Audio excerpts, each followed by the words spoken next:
Comment profiter de l'apéro le week-end sans ruiner tous les efforts que vous avez faits pendant la semaine?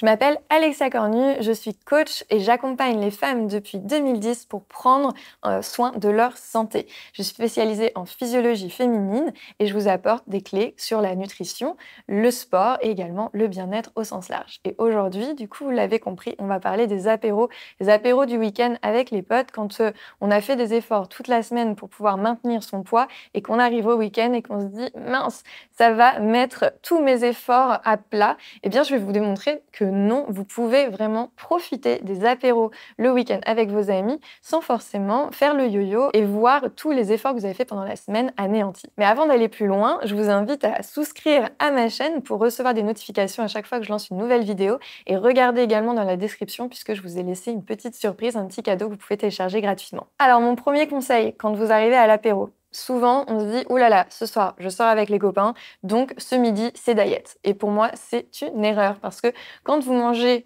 beaucoup moins le midi, vous allez arriver le soir, vous allez être affamé. Donc en fait, vous allez littéralement vous jeter sur les premières choses que vous allez trouver sous la main. Souvent, ça va être des cacahuètes, des chips, des aliments qui ne sont pas forcément très sains parce qu'en fait, vous êtes tout simplement affamé, vous avez faim. Donc mon premier conseil, ça va être de bien manger le repas d'avant et bien vous hydrater pendant la journée pour ne pas arriver en étant assoiffé et mort de faim.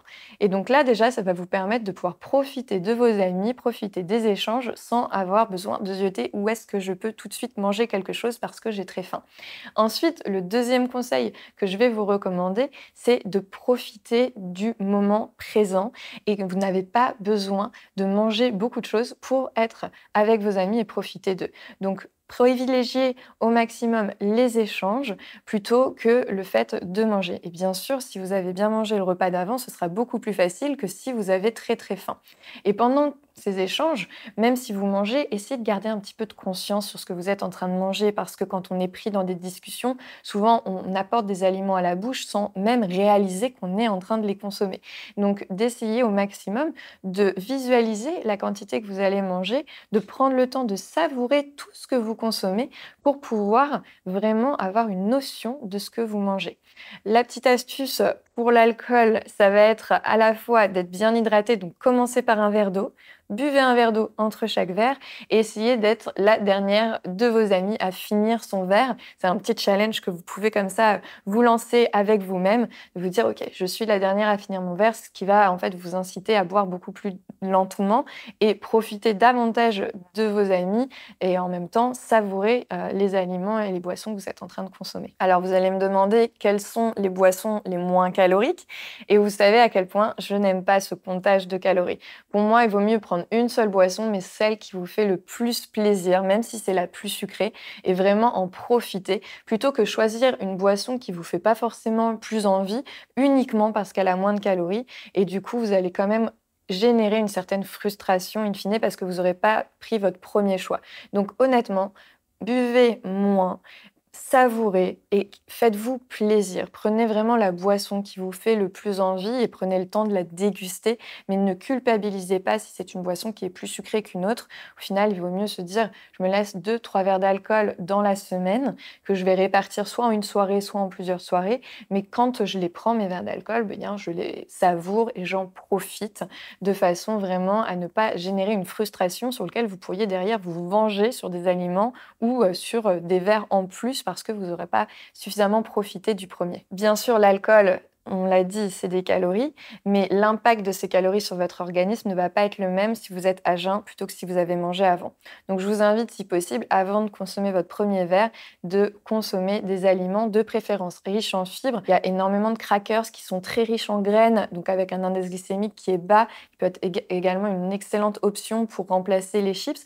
Essayez d'avoir comme ça, quand c'est vous qui faites l'apéro à la maison, je sais que c'est moins facile quand on est à l'extérieur, mais d'avoir des petites solutions comme ça avec des tapenades ou alors des dips comme par exemple le guacamole, le hummus ou certaines sauces que vous pouvez faire maison. Et là, vous pouvez totalement du coup rajouter des graines, des bonnes matières grasses en utilisant du beurre d'amande par exemple. Et tous ces aliments-là vont vous permettre de garder un indice glycémique bas.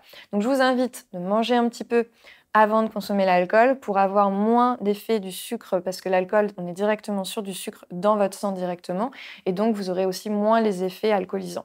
Donc je vous invite à manger en premier, savourer votre verre d'alcool, et puis ne pas arriver affamé, bien évidemment, pour ne pas vous jeter sur l'alimentation. Profitez au maximum du moment présent, et il n'y a aucun problème à pouvoir profiter de ces moments-là, faire des petits excès. Si votre alimentation, elle est équilibrée toute la semaine et que de temps en temps vous avez des excès, ce n'est vraiment pas ça qui va faire que vous allez stocker des graisses et prendre du poids. Le risque, c'est si vous êtes trop dans la frustration pendant la semaine et que vous compensez ça avec un trop plein d'excès pendant le week-end, ça va totalement déséquilibrer parce que votre corps étant très frustré, il va beaucoup plus se stocker et vous allez avoir une accumulation de kilos émotionnels qui va être liée plus à la frustration qu'aux calories eux-mêmes.